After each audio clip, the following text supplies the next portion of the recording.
nós pudéssemos meditar sobre uma escritura. Eu vou dizer sobre qual é a escritura da qual que eu tomei para chegarmos a esta secção dos perdidos e achados. É uma escritura que é uma das escrituras que eu mais gosto na Bíblia e é uma das escrituras que para mim tem mais riqueza para além do sermão das bem-aventuranças, Mateus 5, 6 e 7. É de Lucas 15. Lucas 15 que fala Jesus acerca de 3 parábolas. A parábola da ovelha perdida, a parábola da dracma perdida e, posteriormente, a do filho, aquela que conhecemos como filho pródigo, que estava então perdido, mas agora se encontrou. Mas para chegar lá, queria começar como base uma escritura que muitos de nós conhecemos e que às vezes nós não damos conta a profundeza das nossas palavras ou o valor que elas têm e a reação que elas podem causar, não só das nossas palavras, como dos nossos próprios feitos. Por isso eu gostava de dizer que todos nós, ao fim e ao cabo, terminamos por ser os maiores profetas sobre a nossa própria vida. Nós terminamos sempre por ser os maiores profetas sobre a nossa própria vida. E é muito simples. No que é que baseias isto? É muito simples. As Escrituras diz em Gálatas 6:7 que não erreis, e aqui estava a falar sobre a restauração daqueles que eram espirituais, restaurar aquele que se encontrasse em falta e que víssemos por onde andássemos, não fôssemos nós mesmos também a poder cair. E depois Paulo, escrevendo à igreja de Gálatas, de Galácia, diz-lhes, mas não erreis, não erreis. Diz à pessoa que está ao teu lado, não erres. Não erres. Não erres porquê? Porque Deus não se deixa burlar ou escarnecer, dependendo da versão bíblica que tenhas. Por tudo aquilo que o homem semear, diz comigo, tudo o que o homem semear, isso também se fará. Diz comigo outra vez. Tudo aquilo que o homem semear, vamos personalizar a Escritura, tudo aquilo que eu semear, também ceifarei. Jesus fala também no Sermão das Bem-aventuranças naquilo que diz respeito, por exemplo, a julgar os outros. Isto é simplesmente um contexto para entrarmos dentro da mensagem, do núcleo da mensagem. Não julgues para não ser julgado. E também diz, exatamente nessas mesmas passagens, aquilo que tu queres que os homens te façam a ti, faz tu aos demais. Ou seja, aplica-se a base simples de que aquilo que nós fazemos, aquilo que nós dizemos, tem um efeito futuro sobre as nossas vidas. Nós pensamos e temos a tendência sempre a querer olhar para a vida daqueles que estão à nossa volta para justificar algum dos nossos feitos e desfeitos, por assim dizer.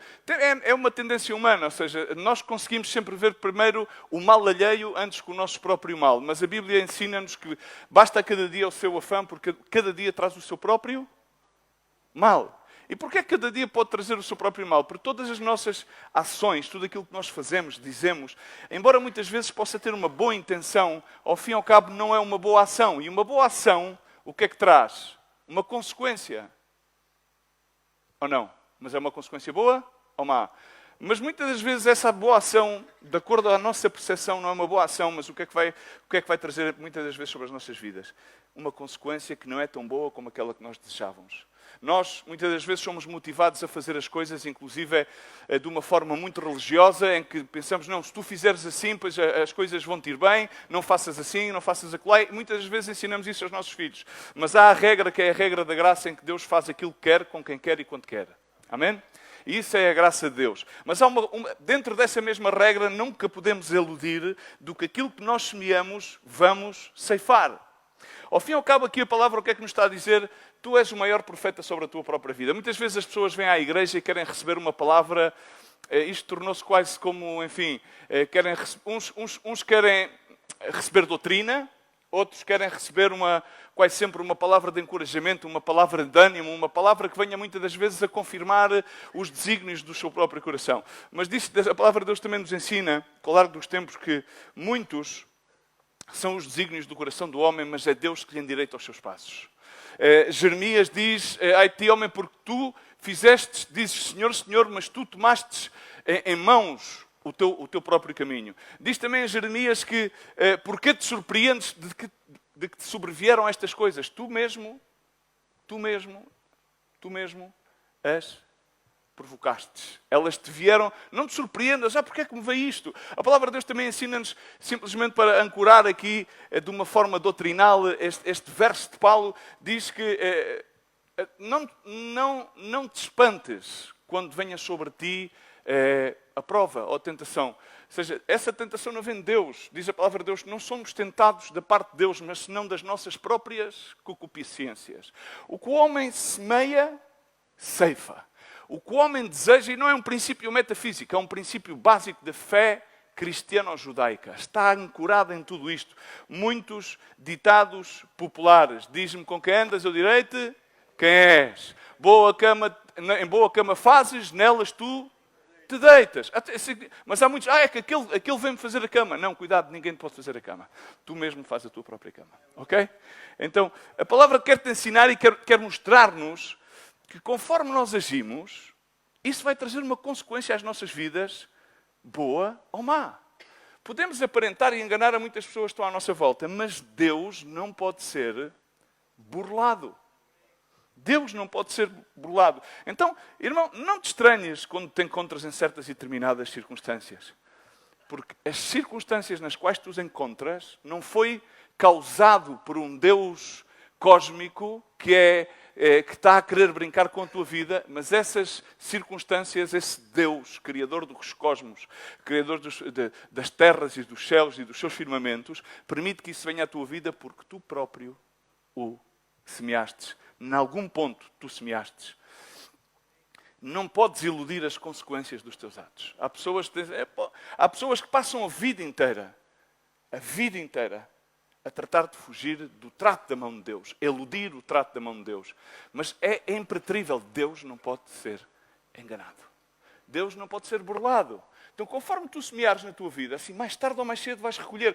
Podes, inclusive, durante algum tempo, conseguir eludir, conseguir ter adquirido manhas de alguma forma que sejam, às vezes, religiosamente corretas, humanamente aceitáveis, para tratares de iludir a mão de Deus. Mas Deus é tão compassivo, tão bom, tão amoroso, que Ele permite e dá-te um tempo a ver se tu cais em ti para poderes de alguma maneira arrepender-te diante dEle, mas se não o fizeres mais tarde ou mais cedo, cairás nas mãos do Deus vivo.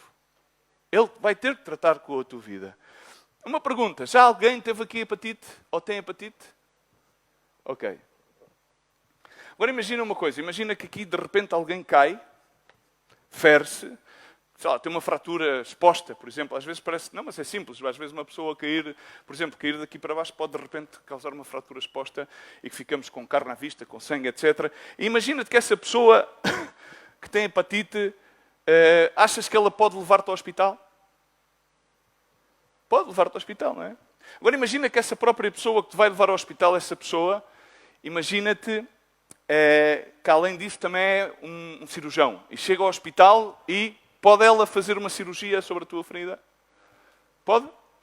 Pode. Mas agora chegamos ao cúmulo. Imagina que chegas àquele hospital e tens que levar uma transfusão de sangue e não há sangue. Essa pessoa que tem ou teve hepatite pode dar uma transfusão de sangue? Não. Não, pois não? Há coisas que nós fizemos no nosso passado que nos podem acreditar ou desacreditar para fazer certas e determinadas coisas no nosso presente e no nosso futuro. Estamos cá? Há coisas que nós fizemos no nosso passado que podem dar-te crédito ou desacreditar-te, certificar-te ou descertificar-te para que tu possas fazer coisas no teu presente e no teu futuro. Por isso é bom que tenhamos cuidado de como é que quais são as nossas ações. As ações são sempre motivadas e têm motivações de trás. Cuidado como ages, porque mais tarde ou mais cedo vais sempre recolher o fruto das tuas ações. Amém? Em Lucas 15, vamos entrar na Escritura. Chegavam-se ele todos os publicanos, diz comigo, publicanos, pecadores, para fazer o quê? Ouvir, ok. Chegavam-se ele quem? Os publicanos e os pecadores para quê? no verso 2 então diz que há um segundo grupo de pessoas, nos quais estavam os fariseus, diz comigo, os fariseus, e os escribas. Ok, normalmente estes fariseus e escribas eram pessoas que iam à igreja, conheciam a lei, conheciam não só o Pentateuco, senão os livros dos profetas, eram pessoas preparadas, educadas, já tinham ido à escola dominical, enfim, já tinham completado e normalmente reuniam-se sempre no templo. Estes que eram os fariseus e os escribas. Ajudem-me que assim vamos mais rápido. Agora, havia um outro grupo anterior, que eu quero reenfatizar nestes dois grupos, que eram os publicanos e os pecadores, que estavam a fazer o quê? A ouvir. E o outro grupo, que eram aqueles que eram educados de acordo às tradições judaicas, neste caso, hebraicas, que eram escribas, escreviam lei, eram os fariseus que observavam a lei, que eram aqueles que estavam à mercê de que toda a gente guardasse a lei, os preceitos da lei, a lei do Senhor, o qual ele não veio para abrogar, mas veio para confirmar. Muita gente hoje predica que Jesus Cristo, não, Jesus Cristo, não, ele não veio para cortar nenhuma lei, ele veio para confirmar a lei, porque ele era toda a lei, ele era o verbo feito carne, ele habitou no nosso meio e manifestou a sua glória. Então, aqui encontramos este segundo grupo de pessoas, que eram os fariseus e os escribas, educados de acordo a um princípio cristão, e o que é que eles faziam? Murmuravam. Uns queriam, diz comigo, ouvir, e os outros murmuravam, mas murmuravam acerca, diz a palavra de Deus, eles murmuravam dizendo acerca de este recebe pecadores e come com eles. O que é que eles estavam a dizer aqui? Esta afirmação, porque é que este recebe pecadores e publicanos e come com eles? Eles achavam e estavam a determinar, segundo o seu julgamento, que aquelas pessoas não mereciam nenhuma atenção. Portanto, Jesus estava a agir de uma forma mal. A ação, ao fim e ao cabo, uma ação na nossa vida é o nosso posicionamento. Diz comigo, posicionamento. Nós nos posicionamos diante de certas e determinadas circunstâncias na vida, no qual nós tomamos decisões, criamos critérios. Temos sempre que analisar, e analisar é fazer juízo. Fazer juízo é emitir um julgamento. Então, de acordo a esse juízo que nós fazemos, emitimos um julgamento. Esse emitir um julgamento é a decisão daquilo que nós vamos fazer. E essa decisão daquilo que nós vamos fazer, ou conforme vamos agir, vai sempre causar uma consequência. Ok? Então, continuando, diz que Jesus começou por propor-lhes uma parábola. Que homem dentre vós, tendo 100 ovelhas, e perdendo uma delas, não deixa no deserto as 99 e não vai em pós da perdida até que venha a achá-la? E estavas a fazer uma pergunta a eles. E achando-a, a põe sobre os seus ombros e se alegra, e chegando à casa convoca os seus amigos e vizinhos, dizendo-nos, alegrai-vos comigo porque já achei a minha ovelha perdida, e digo-vos que assim haverá alegria no céu por um pecador que se arrepende mais do que por 99 justos que não necessitam de arrependimento. Não, ok, eu quero agora levar-te aos primeiros 2 versos outra vez, porque Jesus estava... Ou seja, todo o capítulo 15 refere-se a 2 grupos de pessoas. Estamos cá? A 2 grupos de pessoas. Uns que ouviam a Jesus, mas tinham uma categoria social e religiosa da qual não eram aceitáveis, porque eles, diz comigo, pecavam. Eram pecadores, eram publicanos, eram pessoas que não tinham um grande valor atribuído pela sociedade. E os outros, o outro grupo, que murmurava em relação à ação que Jesus estava a levar a cabo, que era de parar-se a comer e a estar com eles, murmuravam acerca dessa própria ação. Emitiam um juízo. Esse juízo iria trazer sobre eles uma consequência. No entanto, a ação que os outros estavam a praticar, que era simplesmente a de ouvir, iria também trazer sobre eles, que era uma ação, uma consequência. Ok? Sempre tomando sempre por base aquele verso primeiro, não é? Ao fim e ao cabo, estes escribas e fariseus, segundo o seu entendimento, não precisavam de arrepender-se. Estão cá? Ao fim e ao cabo, muitas das pessoas que se encontram dentro das igrejas, tal como esta, deste espaço que nós chamamos igreja, pensam que não precisam de arrepender-se. Eles pensam que um dia, aqueles que aceitaram Jesus Cristo como seu Senhor e Salvador, eles pensam que houve um dia, aquele dia, no qual tiveram o seu encontro pessoal com Cristo e a partir daí já não precisam de se arrepender. E então, depois, inclusive, dentro deste próprio espaço da igreja, eles começam a emitir pensamentos e julgamentos da ação de Deus, das circunstâncias da vida dos outros, sem olhar para a sua própria. Exatamente o que estava a acontecer com estes publicanos. E Jesus Cristo começa aqui a levar-lhes, a dar-lhes... Tu começas a ver estas narrativas, como Jesus Cristo está a tratar de chegar a eles, com palavras muito simples, a falar acerca de ovelhas. Agora, entendamos uma coisa. Uma ovelha tem sentido de direção? Não! Por favor, uma ovelha tem sentido de direção? Tem. Como é que tu podes pastorear as ovelhas? Se as ovelhas não tivessem um senso de direção, terminavam-se por perder todas. Ele aqui fala acerca de uma ovelha que perdeu o sentido da direção. E o sentido da direção das ovelhas, obviamente, é dado pelo pastor. E ele estava aqui a falar acerca de... Jesus está a falar acerca de si. Eu sou o bom pastor, não sou o assalariado. Eu dou a vida pelas ovelhas. Eu sou a porta das ovelhas. Tudo básico, evangelho básico, muito básico. E estava a falar com estes homens que presumivelmente levavam toda a vida na igreja, desde pequenos tinham ido à escola dominical. Alguns deles, depois, como eram já escribas, já tinham chegado a um nível de entendimento e sabedoria das Escrituras incrível. E como fariseus, ainda outro nível acima, porque eles faziam com que os demais guardassem a lei. Ok? Mas não vamos falar porque não é muito aqui onde eu me quero dirigir, mas vamos continuar a falar acerca daquela mulher, diz aquela mulher que tendo 10 dracmas, as dracmas aqui, ou seja, uma ovelha era uma ovelha perdida. Uma ovelha era uma vida perdida. E quando Jesus começou por falar na ovelha, e eu quero que vocês entendam isto e quero dar-vos isto, Jesus na realidade estava a falar acerca do filho. Porque ele termina a falar acerca de um pai que tem 2 filhos. E houve um filho que decidiu fazer o quê? Perder-se. O que é que ele decidiu fazer? Decidiu fazer assim, bom, pá, isto aqui está tudo muito bem, mas eu acho que já chegou a altura de que eu tome a minha própria decisão. E Jesus, quando ele está a falar acerca da ovelha, ele está a falar acerca daquele filho. E aquele filho que tomou um caminho errado, isso era um caminho conforme Bartimeu, aquele cego, e Bartimeu significa filho de perdição.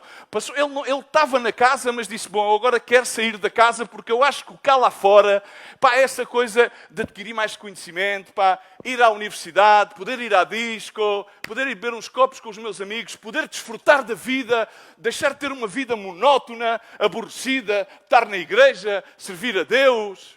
Isso é, pá, o meu pai, não sei o quê, estar a... o que é porreiro agora? E foi o que aquele filho decidiu fazer. Muita gente, muitos predicadores dizem, bom, que, enfim, e o pai cumpriu a lei, o pai não cumpriu a lei, porque aquele filho, primeiro era o filho mais novo. Então, como filho mais novo, não tinha direito à herança. Ao contrário, quem tinha era o filho mais velho. E este mais novo serviria ao filho mais velho, segundo a lei hebraica. Amém? Então, aqui, o que é que aconteceu é que Deus, Pai, no seu amor magnânime, e cumprindo a doutrina do livre-arbítrio, disse, ok, se tu escolhes este caminho, ok, inclusive vou-te facilitar. Vou-te dar-te aquilo que poderia eventualmente algum dia ser teu. E que ele reclamou como dele. E que era, não, eu quero tomar a minha decisão. E então foi por um caminho de perdição. E aqui começa a falar acerca de outra mulher que é antes de falar sobre o filho. E esta mulher diz comigo que tinha 10 dracmas. 10 dracmas. Dracmas era uma unidade de valor. Diz comigo, unidade de valor. Como o euro é uma unidade de valor. Como os meticais em Moçambique são uma unidade de valor. Como, enfim, o dólar é uma unidade de valor. O quetzal é uma unidade de valor. Os pesos são uma unidade de valor. São unidades de valor. E esta mulher tinha aqui 10, mas de repente diz... não acendeu e diz, tendo 10, se perder uma dracma, não acende a candeia e varre a casa e busca com diligência até achar, e achando-a convoca as amigas e vizinhas, dizendo, alegrai-vos comigo, porque já achei a dracma perdida, assim vos digo que há grande alegria ante dos anjos de Deus por um pecador que se arrepende. E volta a dar-lhe o mesmo tom. Volta a ir ao pecador que se arrepende. Então ele aqui está a falar acerca de um valor. De um valor. E quem é que estava a atribuir o valor? O valor estavam-se a atribuir os próprios escribas e os próprios fariseus a eles. Porque eles estavam-se a considerar de mais valor do que os outros. Estão cá? O raciocínio dos escribas era este. Estes pecadores e estes publicanos não merecem. Nós temos um valor mais elevado do que eles. Eu estou aqui há muito tempo, eu tenho um valor mais elevado do que tu. E essa é a mentalidade religiosa do qual se equiparam os escribas e do qual muitas vezes nós nos reiteramos esse tipo de raciocínio. Não, é que eu estou cá há mais tempo, é que eu tenho mais experiência e tal. Mas a palavra de Deus diz que pelos seus frutos os conhecereis. Jesus Cristo diz que os filhos serão dados a conhecer pelos frutos. Não pelas capacidades, não pelo tempo, não pela capacidade de interpretar a lei ou de conhecer a lei ou adquirir todo o conhecimento de uma lei que é morta. Por isso a letra envanece, mas o espírito vivifica. Amém? Então, aqui Jesus estava a contrapor uma vida que se perdia e o valor que se perdia.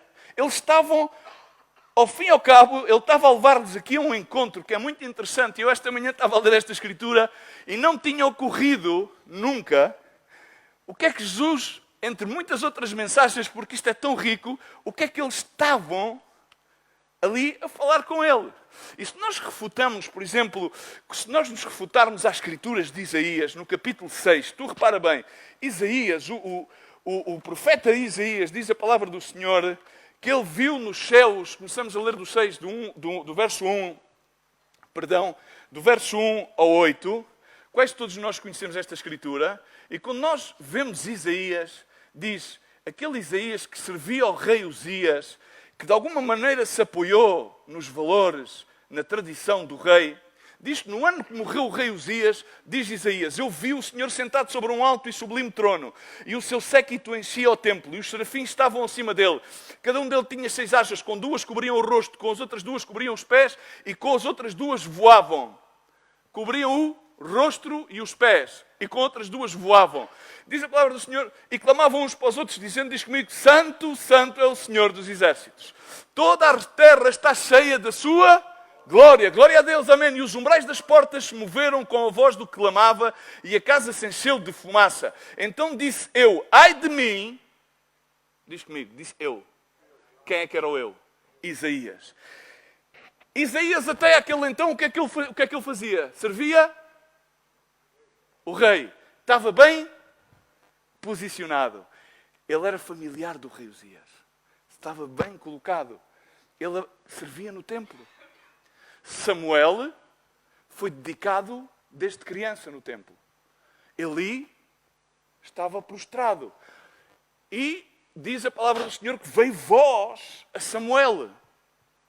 Samuel, Samuel. E ele corria a Eli. Diz-me, Senhor, queres que eu te faça? Mas eu não te chamei. Outra vez, segunda vez, outra vez uma voz que lhe chamava Samuel, Samuel. E outra vez ia correr ao sacerdote Eli. Chegava lá e o sacerdote, à terceira vez o sacerdote disse, olha uma coisa, isto é muito simples, não sou eu que te chamo, é o Senhor que te chama. Então agora quando te chamar outra vez, dizes, eis aqui está o teu servo, escuta. Samuel também tinha sido dedicado. Tinha sido um jovem desde pequenino dedicado, ele vivia no templo. Ele estava lá a servir o sacerdote, mas ele não conhecia o Deus do sacerdote. Isaías servia a um rei, ele estava lá no templo, mas ele não conhecia o Deus do templo. Mas estava dentro da casa. Estamos cá?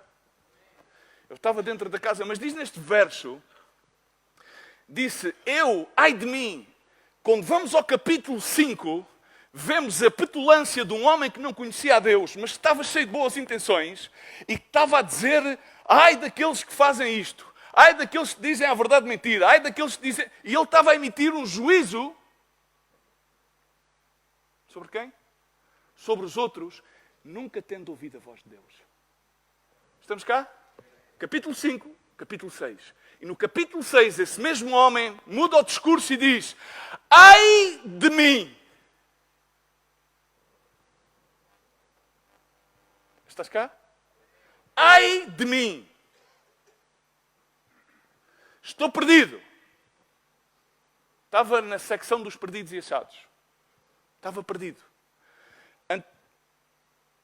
Breves dias anteriores, Isaías estava a proferir palavra de juízo, julgamento sobre o ai daqueles que dizem isto, ai daqueles que fazem aquilo, ai do... Nunca ninguém agiu assim. Ai, ai, ai, ai, ai, ai, ai. E de repente, quando ele vê o Senhor, depois de ter morto o rei no qual ele apoiava, é a essência da sua vida, ele começa, estou perdido, sou um homem de lábios impuros. Ele não começa a ver os outros que diziam mentiras. Ele começa a ver, afinal eu tenho os lábios sujos. Não presto.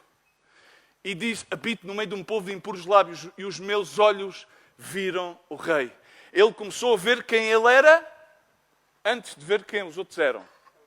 Ok? Estamos cá? Estamos cá?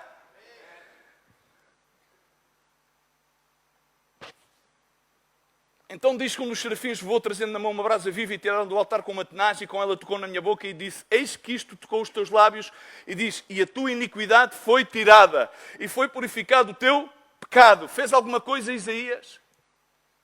Fez? Então deixa de fazer coisas para te justificares.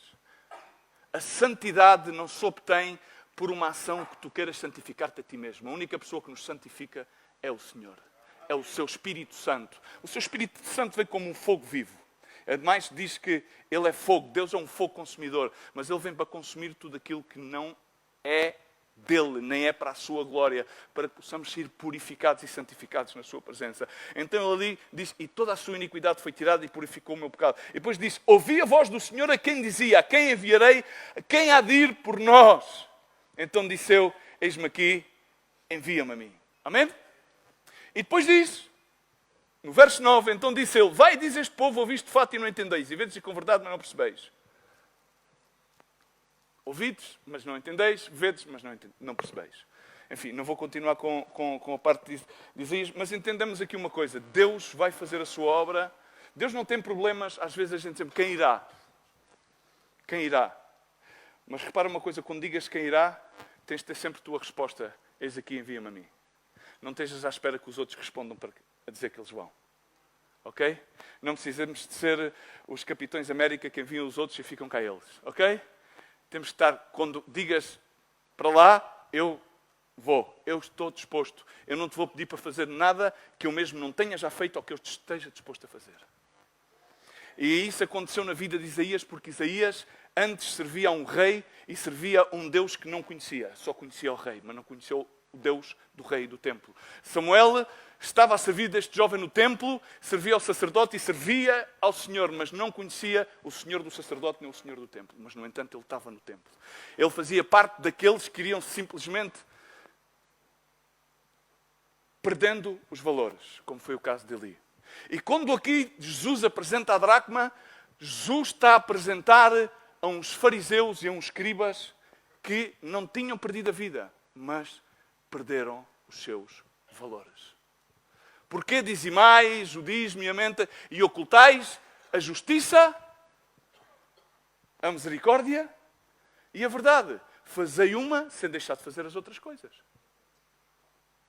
Os fariseus defendiam, só tentavam justificar-se com aquilo que eles davam, com o que ofendavam. E hoje em dia essa mentalidade reina no meio das igrejas. É porque eu faço, é porque eu dou, é porque... Não. Tudo aquilo que fizeres, Colossenses capítulo 3, diz que tudo aquilo que faças, falo para o Senhor. Então, se fazes para o Senhor, porquê é que depois a seguir vens passar a fatura aos homens do Senhor? É que eu fiz. Mas fizeste para mim ou fizeste para o Senhor? Para quem fazes? Estás perdido ou perdeste os valores? Agora a pergunta que eu faço é esta. Será que é melhor estar perdido ou perder os valores? Segundo Lucas 15.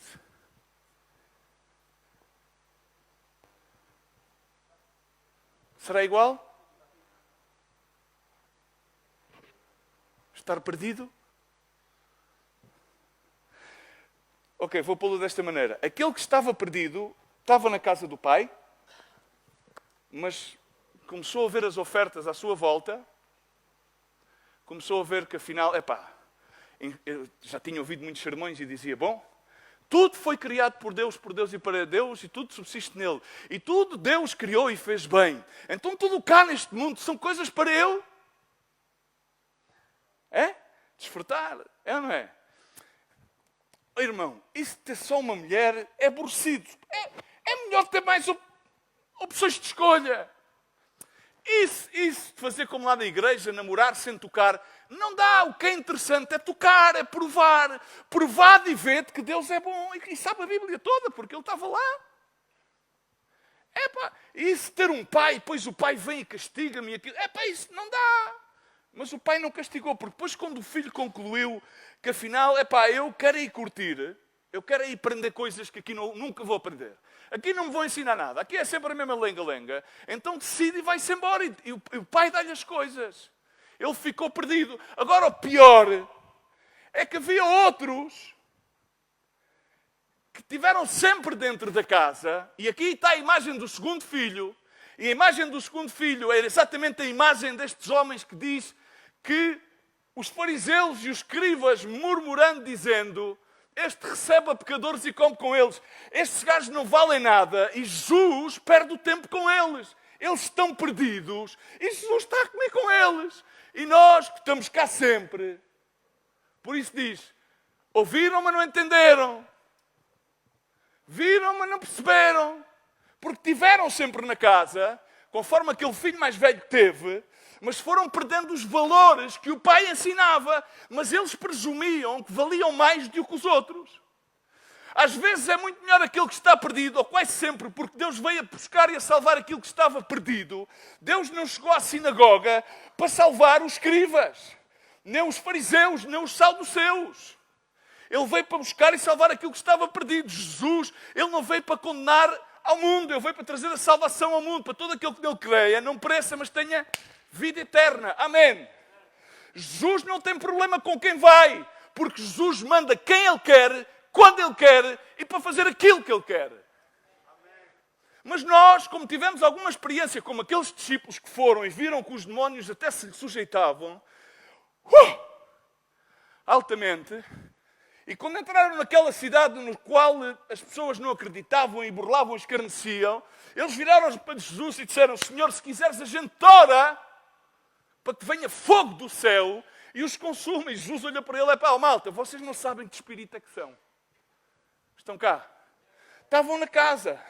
Mas eles já pensavam, e eram aqueles discípulos sobre os quais foi soprado o Espírito, mas ainda não tinham plenitude do Espírito.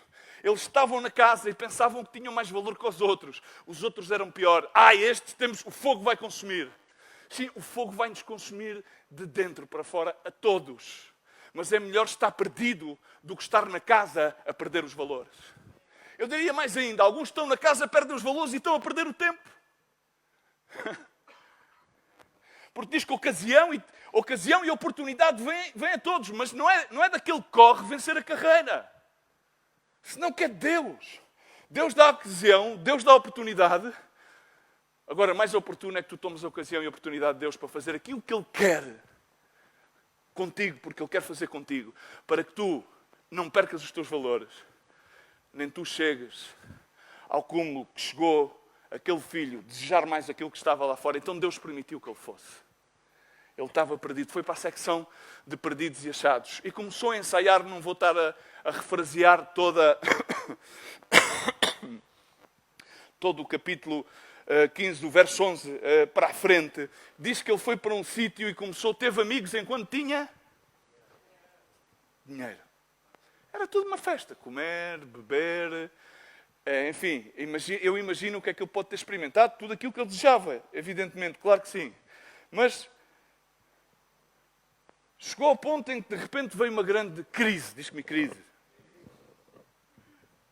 Mas ele pensava, o pensamento deste rapaz é que ele tinha deixado de estar a perder tempo e agora estava a gozar, diz-me, gozar a vida.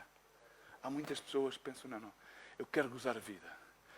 Aqui, isto é aborrecido. Deus fez todas as coisas para que eu desfrutasse delas. Deus deu ciência e conhecimento para que ele tivesse ciência e conhecimento. Eu aqui estou a perder o tempo. vou-me embora, pai. Se me puderes dar aquilo que eu mereço. E esse filho não merecia nada. Mas Deus foi tão bom. Pai é tão bom que disse, ok, toma aquela parte que possivelmente poderia. E foi, muitos amigos, grandes festas. Ia ao Urban, porque tocavam lá os chutes e pontapés. Não sei se me entendes. Então ele ia para o Urban, aqui em Lisboa, ia ao Urban. E até que levou tanto chute e tanto pontapé que ficou teso, já não havia. Então, quando chegava ali à porta, como a gente sabe, os gajos lá da porta disseram, não podes entrar. E ele começava a mandar vir e começou a levar. E terminou, pois olha, não sei, terminou e ia trabalhar numa quinta, não sei se era por aqui, se era em Santarém, se era no Alentejo, onde haviam muitos porcos. Se era na Moita ou no Montijo, porque há muitos porcos. Naquela área há muita criação. E ele terminou lá. E começou a ver o que é que os porcos comiam. Pai disse, pá, fogo. Até os empregados da casa do meu pai. Até aqueles. Aquilo que eu estava a dizer é, basicamente, até aqueles que se creem melhores que os outros, que estão como empregados, estão como assalariados, estão melhor do que eu. Agora, há aqui uma coisa que às vezes a gente não entende. A gente somos muito versados e entendidos na Bíblia e resulta que sabemos que o diabo não vem senão para matar, roubar e destruir. Ele é a serpente antiga. Ele é o dragão. Por isso é que eu digo que aquela malta do Futebol Clube do Porto não entra nos céus, porque eles, enfim, têm um dragão como escudo e o dragão não dá. Ou seja, o leão e a águia ainda passa, porque o leão é de Judá e nós, aqueles jovens, quando se cansam e se fatigam, depois correrão e terminam por voar como as águias e terão ter uma visão como as águias. Então, a malta do leão e da águia ainda se safa. O do dragão, enfim, temos que deixar as reticências a saber Deus, não é? Mas a questão é que este filho, enquanto esteve na casa... Estamos cá? Embora estivesse na casa, já estava perdido no seu fundo. Mas estava protegido. E isso é muita gente que não entende. Há muita gente dentro da casa que são filhos, ok? Mas já estão perdidos. Mas enquanto estão na casa, diz a palavra do Senhor que os meus anjos acampam ao redor. Da mesma maneira, a seguir há outro círculo e diz que o diabo, o inimigo, é como um leão. É como um leão. É uma imitação falsa de leão que anda ao redor, que significa que já está no segundo círculo dos anjos, a procurar algum desses perdidos que dá o pezinho cá para fora. E quando este rapaz, que era filho, que já estava perdido porque no seu coração ele estava a ensaiar como é que ia sair da casa do pai. Ele estava na igreja, mas já estava cansado. Ele já estava cansado de fazer parte, porque ele queria que todas aquelas coisas, como a palavra de Deus, Deus fez tudo bem. Ele criou os céus e a terra e tudo fez bem, bem, bem. 7 vezes diz bem em Gênesis. E diz que fez para quê? Para que o homem desfrutasse daquilo que ele fez. Então eles, baixo essa primícia, eles achavam que estavam a ser impedidos de toda a bondade e desfrutar aquilo que era bom. Ele já estava perdido no seu coração, mas estava protegido. Então não lhe acontecia nada. Porquê? Porque o diabo não conseguia entrar. Amém? O diabo não conseguia entrar de maneira nenhuma. Como é que ele ia entrar? Não ia entrar. Se tu vês quando Jesus Cristo é tentado, vês que o diabo diz, bom, tira-te por aqui, porque os anjos se ocuparão de ti. E o salmista dizia isso. O salmista diz que os anjos nos protegem. Mas o anjo caído está à procura da oportunidade. Então, quando o filho sai da casa, quando o filho materializa-se em filho perdido. Ok? Estão aqui? Ele já estava perdido, mas depois materializou a sua ação. Então começou a sofrer consequências. Porque o que é que aconteceu? Então o inimigo já pôde tocar-lhe. Amém? Porque quando nós estamos na casa do Pai, mesmo que às vezes estejamos perdidos, nos nossos deleites, de acordo às nossas concupiscências, de acordo ao nosso razoamento, temos a proteção dos anjos do Pai. Estamos cá? É como um exército que acama a nossa... Mas quando nós damos o passo lá para fora, a desfrutar tudo aquilo que o Pai criou, de repente estamos expostos porque já não temos nenhum exército à nossa volta a proteger-nos de nós mesmos. E então o inimigo, o diabo, começa a trabalhar. Começa a trazer, a materializar a perdição que já existia no nosso coração. Mas depois ainda existe outro grupo de pessoas, ok? que continuam na casa e ao continuarem na casa pensam que são melhores do que esses. Que ironia. Exatamente como o outro irmão. O outro irmão, quando viu que o pai estava lá à espera e viu, e ele começou a ouvir, ele estava a fazer o quê? O que é que diz a palavra de Deus que ele estava a fazer? Estava a esgabilhar. Tinha ido beber uma bica. Estava a fazer o quê? Ele estava a trabalhar.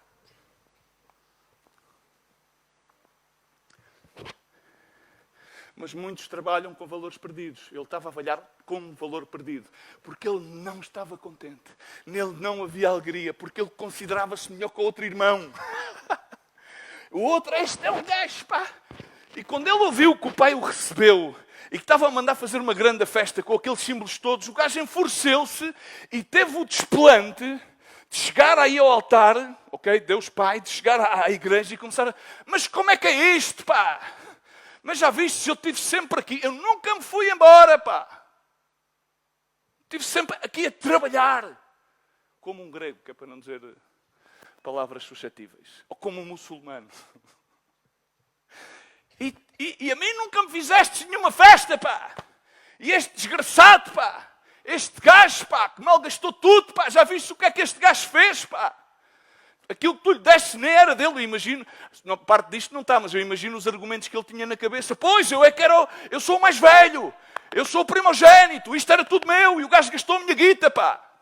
Já viste? O gajo andou a curtir, foi para o Urban, levou no bico, andou ali a pedir, no Caixo de Sodré. Já não lhe dava para nada, terminou no Montijo e no Alentejo a comer a comida dos porcos e agora está aqui com a cantiga. Oh pai, eu não quero, eu somente quero ser... se tu reparas, se vês bem o discurso, eu não quero que vá lá porque eu quero terminar e quero pedir ao grupo de louvor que venha aqui para cima e vamos já terminando. Ok, é que o outro foi lá, ele estava completamente, porque ele já tinha a mentalidade do outro gajo que estava dentro da casa e que tinha perdido os valores. Tinha perdido os valores, ele trabalhava já só por trabalhar, e há muitos que estão a trabalhar já só por trabalhar, eles já não fazem as coisas como se fazer para o Senhor, e depois querem dizer, não é com os outros o quê? Olha bem para ti, porque Isaías disse, ai disto, ai dos outros, ai daquele, ai do que outro, e de repente quando viu o Senhor, ficou espantado, afinal eu sou um desgraçado, estou perdido, pá. Afinal, aquilo que sai dos meus lábios é impuro, estou como este povo que ele julgava, eu estou pior do que ele. E provavelmente quando tu pensas que os outros são piores que tu, a questão é que tu estás pior que os outros. Estás cá. Mas tu entretens a tua mente a dizer que os outros é que estão mal. Onde isto é muito simples, porque ao fim e ao cabo, todos pecamos e estamos destituídos da glória de Deus. Assim que diz a palavra de Deus, produzir, pois, frutos dignos de arrependimento. É o único fruto que não vem nos 9 frutos. Começa pelo amor, que para mim é só um fruto, mas traduzido do grego é um gelado com um fruto e que tem 9 sabores. Mas não produz o primeiro, porque o primeiro é o que dá passo a todos esses outros frutos, que é os frutos dignos de arrependimento. Este jovem, ao fim e ao cabo, há muita gente que diz, ele pelo caminho, ele arrependeu-se. Não, ele só se arrependeu quando o pai o abraçou. Teologicamente eu vejo a imagem e vejo este filho que estava perdido, no caminho continuou perdido, porque ele somente já queria ser como um empregado. E o outro que estava na sua casa tinha perdido os valores, que ele já pensava que era um empregado. Porque ele fazia as coisas por trabalhar, por esforço. E Deus não está interessado naquilo que tu faças. Porque a palavra de Deus ensina-nos que todas as nossas obras são como trapos de imundícia. Agora Deus está interessado em quer tu estejas perdido, ou estejas a perder os valores que Deus te ensina, é que tu voltes à casa do Pai. É que tu voltes à comunhão com o Pai. Porque Ele tudo fez bem para que tu possas desfrutar de tudo. Para que tu sejas santificado em Ele e por Ele e por todas as coisas que Ele fez. E a coisa mais sublime que Deus fez foi que Ele deu-se a si mesmo. É que Ele não deu outra coisa. Ele não deu uma esmola, Ele não deu um dízimo, Ele não deu o melhor anjo ou o melhor arcanjo. Ele deu-se a si mesmo. Ele pôs-se na sua pessoa de filho, veio à terra, passou pelos mesmos padecimentos que tu e eu, esteve exposto às mesmas tentações que tu e eu, ele foi açoitado, ele foi injuriado e foi à cruz do Calvário, para que nós nos identifiquemos com ele e deixemos-nos de identificar-nos com alguém que está a perder os valores. Ou das duas uma, aceitamos que estamos perdidos, estamos na secção dos perdidos e achados, e que Deus está a jogar o jogo que jogou com Samuel. Deus está continuamente à tua procura e à minha procura. E chama-te, ei, onde é que estás? E tu vais rapidamente para a igreja a dizer, oh irmão, o que é que eu posso fazer para ajudar? E não é muito interessante, ou seja, o que é que podes fazer para ajudar? Deus colocará sempre no teu coração aquilo que tu farás. E aquilo que faças, faças para o Senhor. E deixas estar a perder os teus valores. E, como Paulo dizia aos Coríntios, aqueles que estão em comparação não têm entendimento, não estão a entender, não estão a discernir. Foi aquilo que o Senhor disse a Isaías. Eles ouvem, mas não entendem. Eles veem, mas não enxergam. O seu coração se engordou. Eles honram com os seus lábios, com as suas festas solenes, mas o seu coração está longe de mim. Onde as coisas são tão simples. É sempre chegar aos pés do Pai, porque Ele é o mesmo Pai, é o mesmo Filho e é o mesmo Espírito Santo. E Ele não espera outra atitude como a atitude de arrependimento. Não me faz falta chegarmos com os nossos méritos, com as nossas histórias ou com as nossas experiências. Faz falta chegar a Ele para que Ele nos faça experimentar Ele mesmo. E para que a cada dia tenhamos por presente. Podemos começar um dia perdidos, mas é melhor nunca começar um dia a perder os valores. É melhor começar o dia a pensar que estamos perdidos do que começar o dia a pensar que somos mais que os outros e na realidade estamos a perder os valores. E sejamos sinceros e honestos e cheguemos ao trono da graça. Porque Ele é um Deus que é fogo consumidor. Mas grandes são as suas misericórdias. E enquanto vivemos em tempo de graça, que estamos em tempo de graça, tomemos essa oportunidade e assim seremos com Deus. Reconciliemos com Deus. Deus deu-nos um ministério de reconciliação, porque Ele mesmo estava, através de Jesus Cristo, reconciliando-se com o Pai. Todo o mundo, diz comigo, todo o mundo. Porque diz, Ele amou, de tal maneira amou Deus a todas as almas que estão neste mundo, perdidas, as almas que estão a perder o valor, todas elas, sem exceção de pessoas, para que nós confiadamente possamos acercar-nos, como diz o autor da Epístola de Hebreus, acerquemos-nos confiadamente ao trono de graça, porque nele temos misericórdia, nele temos uma nova oportunidade. E nesta manhã eu quero convidar-te a que tu te coloques de pé. Não vou fazer um chamado para que venhas aqui à frente, mas fecha os teus olhos. Eu não sei se ao melhor tu podes estar perdido, ou podes estar a perder os valores, ou às vezes inclusive é estar a perder o teu tempo. Mas hoje é tempo oportuno. Diz a palavra do Senhor que hoje é dia oportuno, hoje é dia de salvação. E é muito simples. Não tens que estar a pensar, fecha os teus olhos, não olhes para mim que eu não sou nada bonito de se ver. Eu não tenho qualquer importância. Mas fecha os teus olhos e onde estás. E oportunamente pensa, não compares-te com a pessoa que está ao teu lado. Não olhes para trás, porque quando olhas para trás, tal não provém qualquer sabedoria. Hoje é tempo de oportunidade. É tempo que tu possas reconciliar-te com o Pai. É tempo que tu possas aceitar tal como tu és, as tuas iniquidades, as tuas impiedades, e colocares tudo no altar de graça. A primeira coisa é que Jesus Cristo foi à cruz do Calvário. Ele entregou-se por ti. Somente tens que o aceitar a Ele. A Ele, Jesus Cristo, no nome do Pai, do Filho e do Espírito Santo, Ele entregou-se na cruz do Calvário. 2, Ele não espera nada em troca de ti. Ele não precisa dos teus favores, Ele não precisa do teu trabalho, porque Ele amou-te tanto, Ele amou todo o teu ser, toda a tua alma, e espera que tu possas retribuir esse amor com Ele. Então a única coisa, terceira, que Ele espera que tu faças, e que Ele aguarda, é que tu deixes de estar perdido, ou deixes de estar a perder o tempo, ou a perder os teus valores. E dês um passo de fé a aceitares o Ele, e com Ele ganharás não somente a vida e a salvação, mas ganharás tudo aquilo que o diabo veio para roubar e para destruir da tua vida. Ele te vai restituir, porque Ele é um Deus de amor. Então nesta manhã, se tu queres esta manhã fazer agora de novo, não sei, uma nova aliança com Deus, vires aos seus pés, aí onde estás, levanta só a tua mão esquerda bem lá para os céus e põe a tua mão direita sobre o teu coração. E é muito simples, basta com creres no interior do teu coração. Crê e confessares com a tua boca que Jesus Cristo é teu Senhor e Salvador. E tão pronto como tu estás agora diante dele a confessar todas as tuas iniquidades e todos os teus pecados. Não queiras justificar-te, porque tu estás justificado pela sangue de Jesus Cristo. E recebas esse abraço do Pai que Ele está a reconciliar-se agora mesmo com o Pai por meio de Jesus Cristo. E Pai, nesta manhã te agradecemos, Senhor, por estas vidas, Senhor. Agradecemos pela Tua Palavra, Senhor. Agradecemos porque este é dia de salvação, Senhor. Agradecemos, meu Deus, porque nós queremos ser prontos para ouvir, Senhor, tardios para falar, Senhor. Nós não queremos comparar-nos, Senhor. Nós não queremos perder o tempo, Senhor. Mas nós reconhecemos que muitas das vezes, meu Deus, estamos perdidos, Senhor.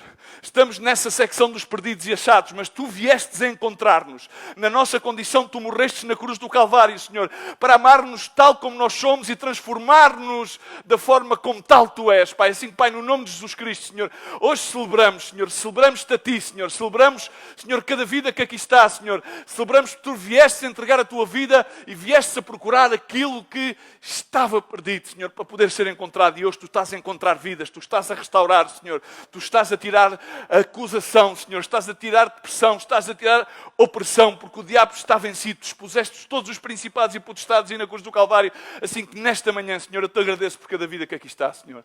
Aqueles que estão a levantar a mão aos céus diante de Ti e aqueles que receberam a palavra, eles não sabem, mas o Espírito Santo está a fazer a obra na vida deles. Pai, no nome de Jesus Cristo, celebramos a Cristo Jesus, damos um forte glória a Deus, Senhor. Glória ao Teu nome, Jesus Cristo, porque Tu és o mesmo hoje, ontem, pelos séculos, Senhor, e continuas a fazer a Tua obra, Pai. Espírito Santo de Deus, opera salvação, libertação, Pai, no nome de Jesus. Amém. Deus te abençoe nesta manhã.